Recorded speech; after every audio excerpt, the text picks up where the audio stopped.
Retornando ao nosso estudo, né? Você que está seguindo, nós estamos já em 10 vídeos falando sobre o livro do Êxodo, sobre a libertação do Egito, que você possa também compartilhar esses vídeos com outras pessoas que queiram aprender da palavra do Senhor, né, ter conhecimento para que as dúvidas, através da ação do Espírito Santo, possam ser sanadas também em suas vidas. Hoje nós vamos falar sobre libertação e graça, né, a salvação que foi manifesta também na vida do povo que agora sai da terra do Egito, né, o povo que participou daquela refeição, a festa da Páscoa que nós conhecemos, a refeição pascal, né, e agora está caminhando para o deserto, para a terra da promessa. Capítulo 13, verso 17 até o capítulo 14, verso 31.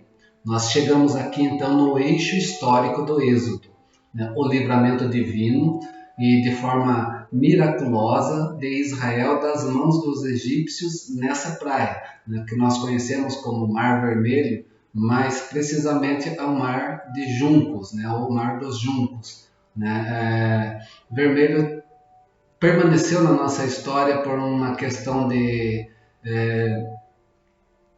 interpretação da língua hebraica para a língua principalmente americana, né, o inglês, né, quando nós temos red e reed, né, e uma coisa é a cor, outra coisa em hebraico é o mar, né, então nós temos o mar de Juncos, né, que seria para nós mais correto entender, mas isso permaneceu para nós como Mar Vermelho até hoje na história e prossegue na história. Então nós vemos nesta passagem então os temas de endurecimento, tema de conhecimento, o tema da glorificação do Senhor pelos egípcios, começando então no capítulo 14 do nosso texto, né, que nós seguimos agora, né, no vídeo passado, os capítulos 12 e 13. Capítulo 14, verso 4, assim nos diz: endurecerei o coração de Faraó para que os persiga, e serei glorificado em Faraó e em todo o seu exército, e saberão os egípcios que eu sou o Senhor. Eles assim o fizeram. Então nós temos aqui também um contexto, né, que vai mostrar para nós o motivo, assim como o motivo da Páscoa, das pragas, era o quê?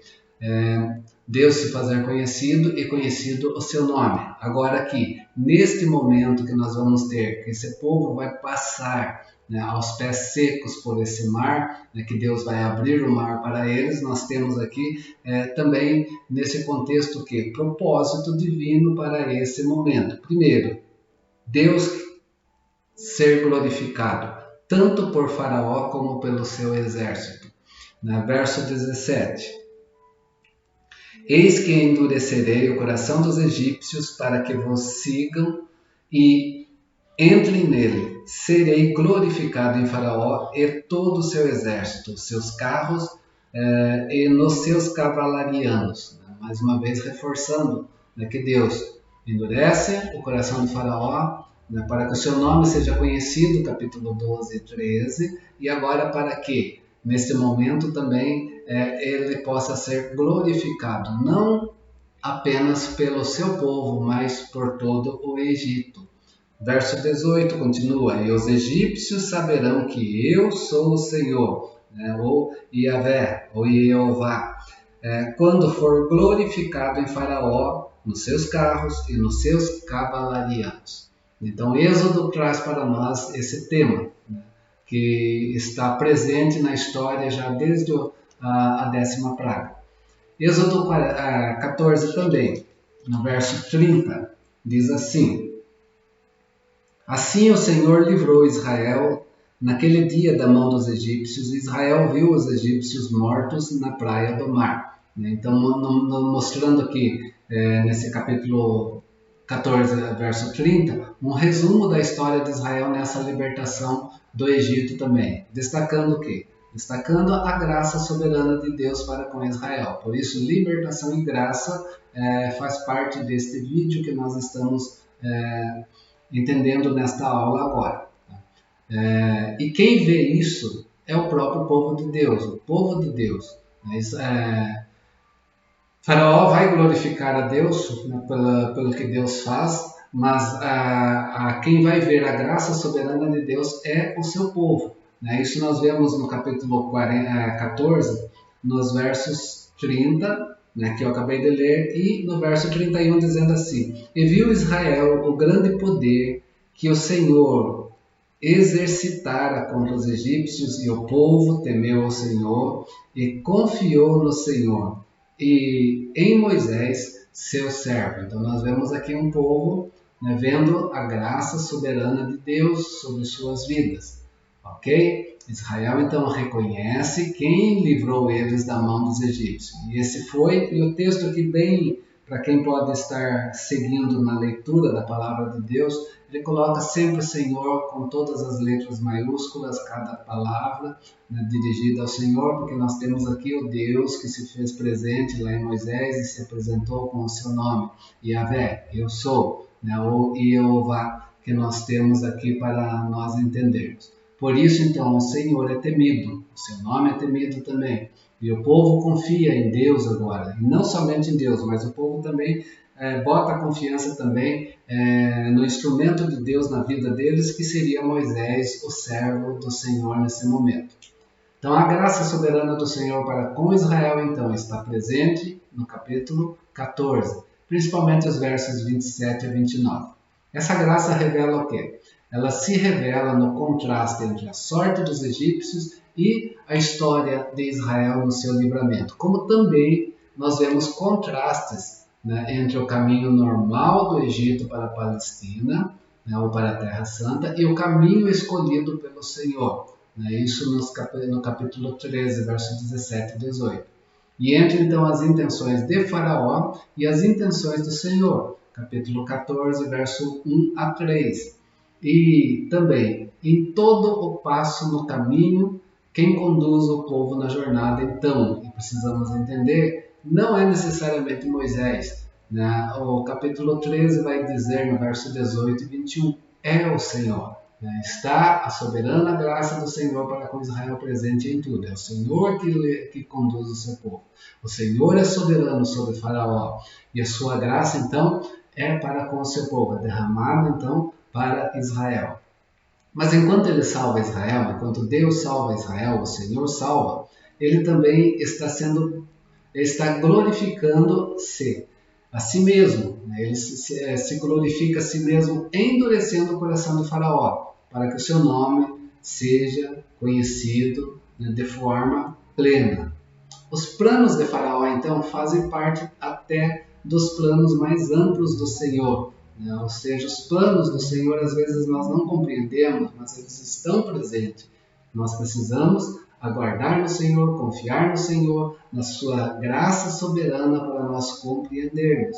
Capítulo 14, verso 1 a 4 e o verso número 8 vem mostrar isso. Que todos os planos de Faraó fizeram parte de um plano mais amplo, que era de Deus, né? Cuja graça soberana é vista no fato de que Moisés leva consigo os ossos de José. O plano de Deus estava presente desde Gênesis capítulo 50, verso 25, na história de José, né? E que está presente então onde? Êxodo capítulo 13, verso 19, com os seus ossos sendo levados. Então, tudo o que acontece na vida do povo de Deus, desde Gênesis até aqui, está dentro de um plano de Deus, de uma graça soberana de Deus que é mostrada à vida do seu povo. Então, meus queridos, pelo Êxodo, o Senhor traz a existência do seu povo. Né? E traz a existência do seu povo, de um povo que vai testificar essa graça soberana do Senhor e a qualidade dessa graça na sua vida. No capítulo 14, verso 13 e 14 diz assim: Moisés, porém, respondeu ao povo: Não temais, aquietai-vos e vede o livramento do Senhor que hoje vos fará. Porque os egípcios que hoje vede, nunca mais os tornareis a ver. O Senhor pelejará por vós e vós vos calareis. Então nós temos aqui a soberana graça do Senhor na vida desse povo. Foi por essa graça soberana que o Senhor livrou o seu povo do Egito, quando Israel não esperava mais a libertação. Capítulo 14, verso 10 a 12. Mas agora, Israel vai poder ser um exército amado. Mas quem peleja com ele?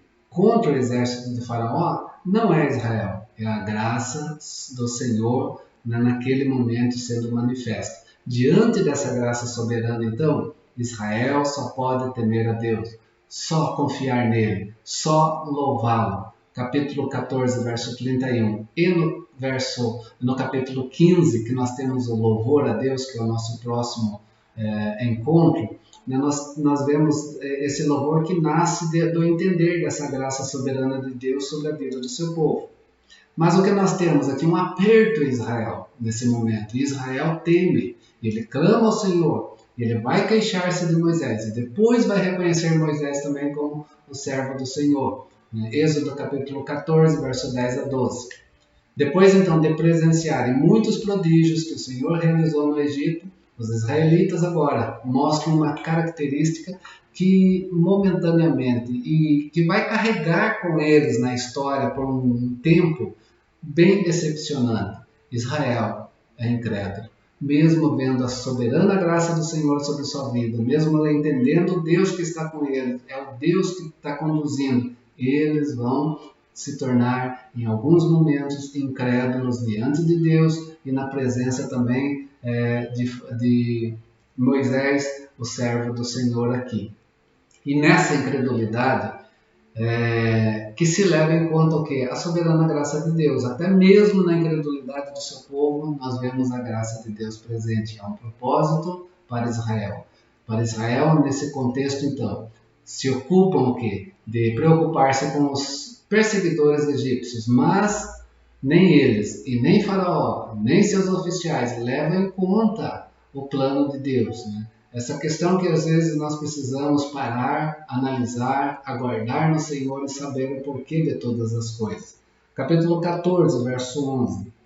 Disseram a Moisés: será por não haver sepulcros no Egito que nos tiraste de lá para que morramos nesse deserto? Por que nos trataste assim, fazendo-nos sair do Egito?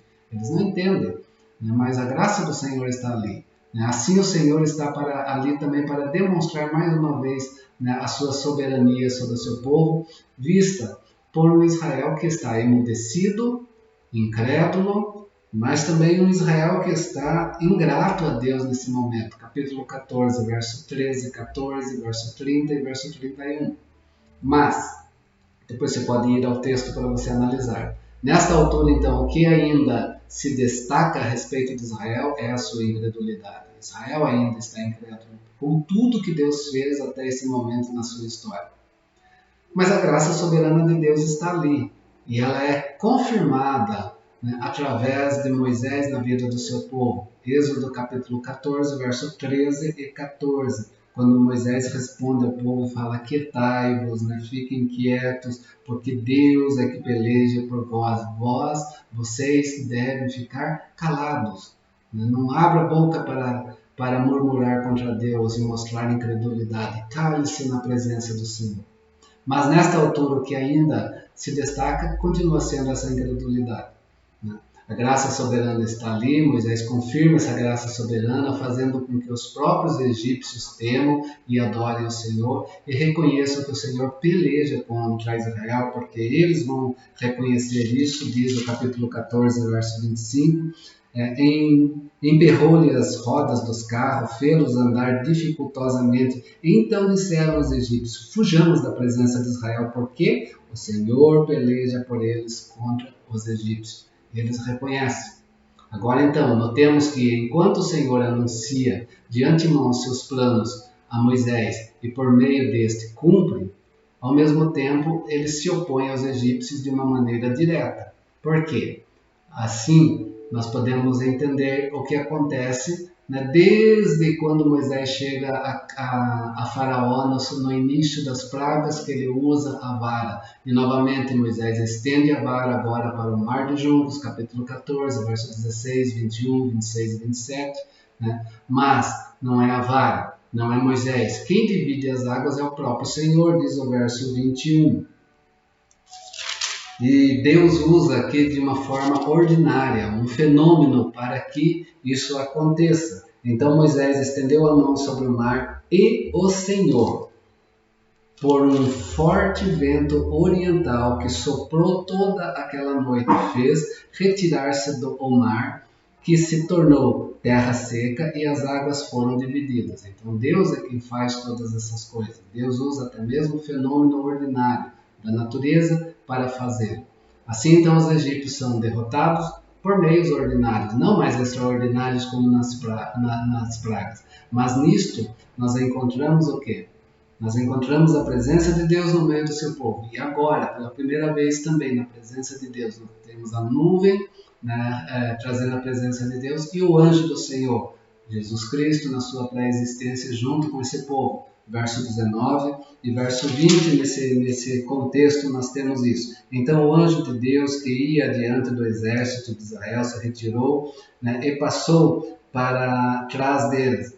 Também na coluna de nuvem se retirou e diante deles se pôs atrás deles, e iam entre o campo os egípcios e o campo de Israel. A nuvem era escuridade para aqueles e para este esclarecia a noite, de maneira que em toda noite este e aqueles não puderam se aproximar, separando agora os dois povos. Deus é que está fazendo todas essas coisas. O Senhor liberta o seu povo por meios ordinários, como por meios extraordinários, porque o anjo do Senhor está ali, o anjo de Deus, e a nuvem está ali também de forma extraordinária. O Senhor então põe o quê? Em desordem os egípcios, capítulo 14, verso 24. Quando ele emperra as rodas dos carros deles, verso 25. Né? E o povo vê o agir de Deus em tudo de forma poderosa. É o que nós temos presente nesse momento também. O Senhor então põe em desordem os egípcios. Nós vemos aqui que os carros dos egípcios então param naquele momento, eles não conseguem prosseguir. O povo vê então o agir de Deus de forma poderosa.